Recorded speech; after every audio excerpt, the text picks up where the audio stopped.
C'est bien nous, parce qu'on a fait cet exercice-là. Et donc, je referme la parenthèse, mais malgré ça, le Rwanda a continué à réveiller ce M23.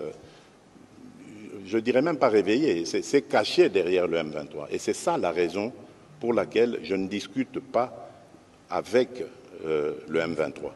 Les négociations ou discussions, moi je préfère dire discussions, je les veux. Je les veux qu'avec le Rwanda, parce que c'est lui mon agresseur. Et je l'ai dit d'ailleurs dans la salle à Addis Abeba, à Paul Kagame lui-même, en disant « C'est vous que je veux avoir de face à moi dans une discussion pour savoir et vous poser la question de savoir qu'est-ce que vous voulez à mon pays et à mon peuple. Pourquoi vous continuez indéfiniment de tuer mes compatriotes et de piller les ressources de mon pays. C'est tout ce que je veux comme thème du dialogue, parce qu'il n'y a rien d'autre. Je ne lui dois rien, il ne me doit rien.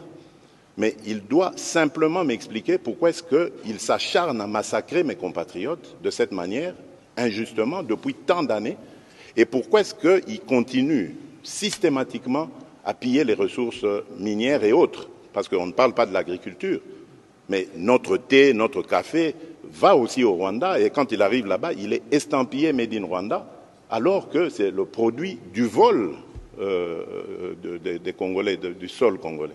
Donc voilà. C'est ça qui justifie le fait que je ne veux pas de négociation avec cette coquille vide qu'on appelle le M23. Et d'ailleurs, j'en veux pour preuve le cas de l'Angola. Poser la question au président angolais, qui m'avait aussi demandé cette autorisation d'entrer en contact avec le M23 parce qu'il savait que moi, je ne voulais pas discuter avec eux. Je lui ai dit, président, faites-le, mais vous me donnerez raison. Vous verrez très vite que ces gens sont des pantins du Rwanda. Ils ne continueront pas cette discussion parce qu'ils savent que vous allez découvrir que derrière ça, ce sont des Rwandais qu'il y a. Pas beaucoup. J'ai vu quelques Congolais irresponsables qui ont osé dire oui, mais on a vu le M23, il n'y a que des Congolais là-dedans. Tant pis pour eux, l'histoire les jugera un jour. Mais je peux vous certifier que le M23 n'est pas congolais. Mais voilà pourquoi d'ailleurs ils refusent d'aller en cantonnement. Parce qu'ils savent que quand ils seront cantonnés, nous allons demander l'identification de tous ces gens. Tout à fait. Ces soi-disant combattants. Et nous découvrirons que ce sont des Rwandais et non des Congolais. On prend quelques aventuriers, on les place devant et on fait croire que c'est une revendication congolaise. Alors que nous sommes un pays démocratique, nous venons de sortir d'élections démocratiques comme il n'y en a jamais eu dans ce pays. Pas de coup de feu, pas de coupure d'Internet, pas d'exclusion de candidats qui qu'il soit.